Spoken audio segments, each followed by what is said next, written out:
சர்வ வல்லவராகிய இயேசு கிறிஸ்துவின் இனிய நாமத்தினாலே உங்கள் அனைவரையும் வாழ்த்துகிறேன். நான் உன்னோடு இருப்பேன் என்று தேவன் கூறும் போது என்ற தலைப்பில் நாம் தியானிக்கலாம்.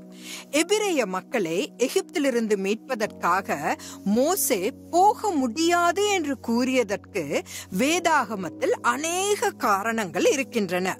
என் கருத்துப்படி அவர் உண்மையை சொன்னார் என்று நான் நம்புகிறேன். அவர் ஏற்கனவே தனது மக்களை விடுவிக்க ஒரு முறை முயற்சித்து தோல்வி அடைந்து விட்டார்.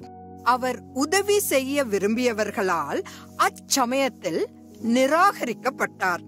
நாம் செய்ய நினைக்கும் பல நல்ல விஷயங்கள் உண்டு, ஆனால் தேவன் அதில் இருக்க வேண்டும். அந்த தேவன் மட்டுமே இயற்கையையும் மாற்றி எதிரி எவ்வளவு வலிமையற்றவன் என்பதை உணர்த்த முடியும். யாத்ராகமம் 3வது அதிகாரம் 12வது வசனத்தில் நான் உன்னோடு இருப்பேன் என்று தேவன் மோசேயிடம் வாக்களித்தார்.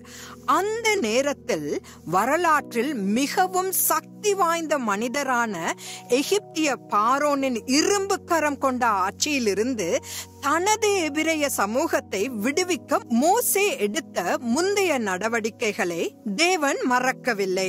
எகிப்து மாந்திரீகத்தின் துவக்க இடமாக இருந்தது என்பதை நாம் நினைவில் கொள்ள வேண்டும். மற்றும் தேவனின் உதவியின்றி, அவருடைய வல்லமை இல்லாமல் அசுத்த ஆவியின் மண்டலத்தை எந்த மனிதனும் கடக்க முடியாது. கோலை எரியும்படி மோசேயிடம் தேவன் சொன்னதில் அது பாம்பாக மாறியது ஆச்சரியமில்லை. தன்னுடன் இருப்பார் என்று கர்த்தர் மோசேக்கு சொன்னதை அது உறுதிப்படுத்தியது. அவர் அதை புரிந்தும் கொண்டார். எகிப்தில் மிகவும் பரவலாக இருந்த பாம்பு மந்திரத்தை மேற்கொள்ள நான் உனக்கு உதவி செய்ய முடியும் மோசே என்று கர்த்தர் அவருக்கு சுட்டிக்காட்டினார். மோசே ஒரு நொறுங்குண்ட மனிதனாக இருந்ததால் தேவன் மோசேக்கு அதிகாரம் அளிக்க முடிந்தது. ஏனென்றால் உடைந்த இருதயம் கொண்ட ஒரு மனிதனை கர்த்தரால் மட்டுமே பலப்படுத்த முடியும்.